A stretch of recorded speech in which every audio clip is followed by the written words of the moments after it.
আসছি চিম্বুকে। চিম্বুক জামিনীপাড়া বাংলাদেশের সবচেয়ে উঁচু স্থানে আজকে আমরা নমুনা শস্য কর্তন করব। এখানে দেখবো আমরা এটা হলো বিন্নি ধান, তাই না? বিন্নি ধান, সাদা বিন্নি, সাদা বিন্নি। আমরা এটার আজকে নমুনা শস্য কর্তন করবো। এটা আসলে বেশি ভালো হয়নি, ফলন ভালো হয়েছে কিন্তু পড়ে গেছে, যার ফলে এটার ফলন কিছুটা কম হবে। আমরা আজকে এই জমিতে আসছি, আমাদের সাথে আছে রিটন বাবু আছে, আমাদের ডাবলের সাহেব আছে। আচ্ছা, নমুনা শস্য কর্তন আমরা প্রথম আগে আমরা কি করলাম বলেন। প্রথমে 20 বর্গ মিটার অর্থাৎ 2.52 মিটার গোল রাউন্ড করছি।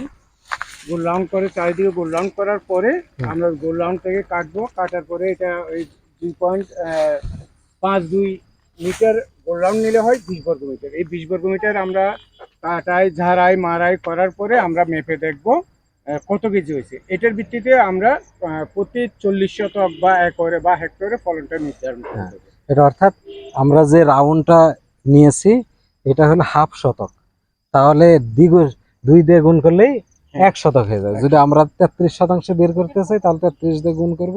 যদি আমরা এক কানি, এই এলাকার লোকজন কানি হিসাবে তারা পরিচিত, যেটা 40 শতক, তাহলে আমরা এইভাবে একর, হেক্টর, বিঘা যে কোনোভাবে আমরা ফলন নিতে পারি।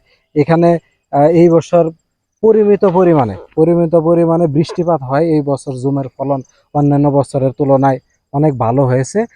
এর চেয়েও অনেক ভালো জমি আছে। আমরা ভালো ধানেরও যেরকম কেটেছি, এবার এরকম একটা নর্মাল জমিও আমরা কেটেছি। এরকম ভালো, মধ্যম এবং নিম্ন, এরকম 3 ধরনের জমিতে আমরা ক্রপ কাটিং করি, করে তারপরে আমরা এই ফলন নির্ণয় করি। তা আমরা এখন আর কি বলে ধান কাটা শুরু করি। রিটু বাবু, আপনি ধান কাটা শুরু করেন। আমাদের সাথে আছে এই যার জমি, এটা হলো লংরান এবং সাথে আছে রোমিও, দুইজনই মুরং সম্প্রদায়, তারা এই এলাকায় থাকে। এটা একটা চিম্বুক যবকাশ কেন্দ্র, এটার পাশে এই জায়গা। এবং এটা এখানে সবচেয়ে আকর্ষণীয় দিক হচ্ছে এই যে এখানে ধান করতেছে, আবার পাশেই দেখা গেলো আম বাগান, তারপর আদা করছে, আদা খুব ভালো হয়েছে। তারপর আবার এর মাঝে আবার কফি আছে, এখানে দেখা যাচ্ছে ভুট্টা দিয়েছে। এরকম নানা রকম ফসল একসাথে এখানে চাষ হচ্ছে।